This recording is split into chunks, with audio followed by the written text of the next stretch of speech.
नमस्कार, आपका स्वागत है फटाफट खबरों में। मैं हूं आपके साथ भावना रनौट। आज हम लेकर आए हैं हरियाणा के हर छोटे बड़े शहर की सबसे तेज और ताजा खबरें। तो चैनल को सब्सक्राइब कीजिए और वीडियो को कहां से देख रहे हैं कमेंट बॉक्स में बताएं।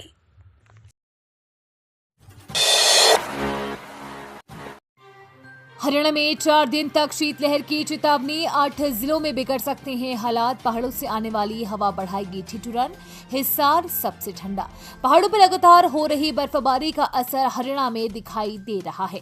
रात के तापमान में गिरावट के साथ ही मौसम विशेषज्ञों ने अब आज से शीतलहर का अलर्ट जारी किया है। इससे रात में ठंड बढ़ने का अनुमान है। हिसार का न्यूनतम तापमान 24 घंटे में तीसरे दिन सबसे कम रहा। यहां न्यूनतम तापमान 5.4 डिग्री पर पहुंच गया था। हालांकि इसमें बढ़ोतरी हुई है। अब शीतलहर के कारण रात के तापमान के साथ दिन के तापमान में भी गिरावट आ सकती है। वहीं स्मॉग की संभावना भी फिर से शुरू हो गई है। गुरुग्राम में प्रॉपर्टी की कीमतें आसमान पर। नवंबर में 8,000 करोड़ रुपए से ज्यादा की खरीद फरोख्त। गुरुग्राम आलीशान फ्लैट और महंगी प्रॉपर्टी के मामले में अंतर्राष्ट्रीय ख्याति प्राप्त शहर है। पिछले कुछ दिनों से शहर की प्रॉपर्टी में जबरदस्त बूम आया है।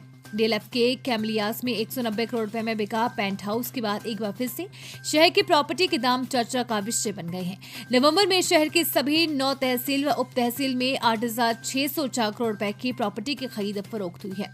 फ्लैट जमीन दुकान के इस कारोबार से सरकार को 476.57 करोड़ रुपए स्टाम्प ड्यूटी मिली है। प्रदूषण से प्रभावित मजदूरों को राहत। हरियाणा सरकार हर सप्ताह देगी 2,539 रुपए। ऐसे करे आवेदन। हरियाणा के श्रम मंत्री अनिल विज की पहल पर सरकार प्रदूषण से प्रभावित श्रमिकों को प्रति माह 2,539 रुपए देगी। अभी 1,75,116 श्रमिकों को निर्वाह भत्ता दिया जा रहा है। प्रदूषण के कारण निर्माण गतिविधियां बंद होने से प्रभावित निर्माण श्रमिक योजना का लाभ उठाने के लिए 20 दिसंबर तक आवेदन कर सकते हैं। शिक्षकों ने खुद तैयार किया प्रश्न पत्र, फोटोकॉपी करवा ली। परीक्षाएं पोर्टल पर अपलोड होगा परिणाम। फतेहाबाद के सरकारी स्कूलों में पढ़ने वाली विद्यार्थियों के शैक्षणिक मूल्यांकन को जांचने के लिए कक्षा 6ठी से 12वीं के विद्यार्थियों की मंगलवार से परीक्षाएं शुरू हो गई हैं। स्कूल स्तर पर ही शिक्षकों ने परीक्षा ली। शिक्षकों को प्रश्न पत्र तैयार करनी और फिर उनकी फोटोकॉपी करवाने के लिए मशक्कत करनी पड़ी। ग्रामीण क्षेत्रों में शिक्षक फोटोकॉपी करवाने के लिए भटकते रहे और कई स्कूल शिक्षकों को शहर में आना पड़ा। सोनीपत स्टेशन पर लगी 2700 MT यूरिया खाद की रैक नहीं होगी कमी। विभिन्न खाद केंद्रों पर भेजा जाएगा। सोनीपत जिला में यूरिया खाद की कमी नहीं रहेगी। सोनीपत स्टेशन परिसर पर मंगलवार को 2700 मीट्रिक टन यूरिया खाद की रैक लगी है। कृषि अधिकारियों ने कहा कि उत्तर प्रदेश के बरेली से सोनीपत में कुल 2700 MT यूरिया खाद पहुंची है। इनमें से जल्द 500 MT दिल्ली तो 100 MT यूरिया खाद पानीपत भेजी जाएगी। शेष 2100 MT यूरिया खाद जिले के खाद विक्रेताओं तक पहुंचाई जाएगी।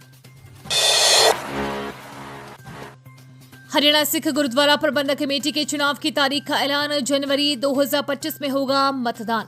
हरियाणा सिख गुरुद्वारा प्रबंधक कमेटी के चुनाव की तारीखों का मंगलवार को ऐलान हुआ है। SHGMC के चुनाव नए साल 2025 के जनवरी महीने में होंगे। HSGMC के चुनाव 19 जनवरी 2025 को होंगे। चुनाव के संबंध में अगले सप्ताह 18 दिसंबर को अधिसूचना प्रकाशित होगी। न्यूरॉन्स की गतिविधि से पकड़ में आएगी दिमाग की बीमारी। AI से होगी ब्रेन की स्टडी। मस्तिष्क की जटिलता को समझना जितना कठिन है उसी अनुपात में इससे जुड़ी बीमारियों का इलाज भी। लेकिन नए शोध दिमाग के रहस्य की परतों को खोल रही हैं। मस्तिष्क पर शोध करने वाले संस्थान राष्ट्रीय मस्तिष्क अनुसंधान केंद्र ने सिजोफ्रेनिया जैसी घातक कई अन्य मानसिक बीमारियों के इलाज को लेकर नई उम्मीद जगाई है। आर्टिफिशियल इंटेलिजेंस और एल्गोरिथम डेवलपमेंट का प्रयोग ब्रेन स्कैन की स्टडी की गई तो पता चला कि हर मानसिक बीमारी का अपना एक विशेष पैटर्न होता है। 4 साल तक अलग अलग मानसिक बीमारियों से ग्रसित 400 मरीजों पर गहराई से शोध कर ये निष्कर्ष निकाला गया है। पंजाब हिमाचल से अधिक हरियाणा और चंडीगढ़ की महिलाएं एनीमिया से पीड़ित। सामने आया ये हैरान करने वाले आंकड़े। खान पान के लिए जाने वाले हरियाणा और चंडीगढ़ में तमाम प्रयास के बावजूद महिलाओं में एनीमिया के केस कम होने का नाम नहीं ले रहे हैं। प्रदेश में 60.4% महिलाएं व चंडीगढ़ में 60.3% महिलाएं एनीमिया से पीड़ित हैं। इन महिलाओं में स्वस्थ रेड ब्लड सेल की कमी है। महिला एवं बाल विकास मंत्रालय की ओर से राज्यसभा में पेश की रिपोर्ट में ये आंकड़े सामने आए हैं। नशा तस्करों पर कार्रवाई की एक सी कहानी। नाका या बस स्टैंड पर पैदल या वाहन सवार भागने लगा, पकड़ा गया। नशा तस्करी से संबंधित लगभग 80% एफआईआर में पुलिस की कहानी एक जैसी पाई गई है। नशा तस्कर की गिरफ्तारी नाके पर हुई है या फिर बस स्टैंड पर। गिरफ्तार किए जाने वाला पैदल हो या वाहन सवार, सभी पुलिस को देकर भागने की कोशिश में पकड़े गए। फिर उसकी जेब या गाड़ी से नशीला पदार्थ बरामद हुआ। वो प्रतिबंधित पदार्थ को लेकर जाने का अनुमति पत्र भी नहीं दिखा सका। चंडीगढ़ के बाद गुरुग्राम के पब में हमला, 2 बम फेंके, एक स्कूटी जली। चंडीगढ़ के बाद अब साइबर सिटी गुरुग्राम के पब में हमला हुआ है। गुरुग्राम के सेक्टर 29 मार्केट में ह्यूमन पब में सुतली बम से हमला किया गया है। पब के बाहर बम फेंकने से एक स्कूटी जलकर राख हो गई है। पुलिस ने मामले की जांच शुरू कर दी है। जानकारी के अनुसार गुरुग्राम के सेक्टर 29 मार्केट में ह्यूमन पब में मंगलवार को सुबह 5:15 पर बम से हमला किया गया। एक के बाद एक सुतली बम फेंके गए। 2 बम फट गए, इसके बाद आग लग गई। चपेट में आने से एक स्कूटी जल गई। हरियाणा पुलिस ने जलती चिता से उठाया 11वीं की छात्रा का शव, जाने पूरा मामला। हरियाणा के सोनीपत के गांव जुआ से पुलिस ने जलती चिता से लाश उठा ली। घटना से गांव में सनसनी फैल गई। यहां पर शमशान घाट में पुलिस पहुंची और जलती चिता से एक लड़की के शव को बाहर निकाला। पुलिस के पास सूचना थी कि नाबालिग लड़की की हत्या का परिजन उसके दाह संस्कार कर रही हैं। जिस सूचना पर पुलिस ने ये कार्रवाई की। फिलहाल पुलिस मामले में गहनता से जांच कर रही है। बैंक में पिता की जगह नौकरी लगवाने के नाम पर 12.57 लाख रुपए की ठगी, मामला दर्ज। नारनौल में पिता की मौत के बाद बेटी को नौकरी लगवाने के झांसा देकर 12,57,000 रुपए हड़पने का मामला सामने आया है। उक्त व्यक्ति ने खुद को हाई कोर्ट का वकील बताकर परिवार को झांसा दिया। महिला की शिकायत मिलने के बाद पुलिस ने मामला दर्ज कर जांच शुरू कर दी है।